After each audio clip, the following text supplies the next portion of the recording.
வணக்கம். இன்றைக்கி சூப்பரான டேஸ்டியான தக்காளி சட்னி எப்படி செய்கிறதுன்னு பார்க்கலாமா? அதுக்கு 2 தக்காளி, ஒரு கப்பு சின்ன வெங்காயம், அதே இன்னொரு கப்பு பெரிய வெங்காயம், கொஞ்சம் ஒரு 6-7 பல்லு பூண்டு உரித்து வச்சுருக்கேன்.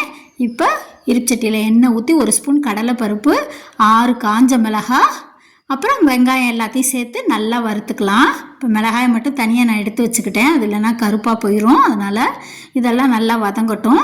வெங்காயம் நல்லா வதங்கினதுக்கப்புறம் நம்ம தக்காளியும் சேர்த்து வதக்கிக்கலாம். வெங்காயமும் தக்காளியும் தக்காளி சட்னிக்கு நல்லா வதங்கணும்.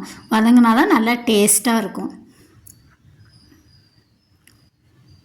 இப்போ நல்லா வதங்கினோன்னா ஆற வச்சு உப்பு சேர்த்து அரைச்சிட்டு வந்துட்டு தாளிச்சுக்கலாம். பாருங்கள், இப்போ எவ்வளோ சூப்பரான தக்காளி சட்னி ரெடி. நீங்களும் இந்த மாதிரி செஞ்சு பாருங்கள், சூப்பராக இருக்கும். தோசைக்கு தான் செம்ம டேஸ்ட்டாக இருக்கும் தக்காளி சட்னி, இட்லியை விட. இந்த மாதிரி நீங்களும் செஞ்சு பாருங்கள். தேங்க்ஸ் ஃபார் வாட்சிங். சேனல் பிடிச்சிருந்தா லைக் பண்ணுங்கள், ஷேர் பண்ணுங்கள், சப்ஸ்கிரைப் பண்ணுங்கள்.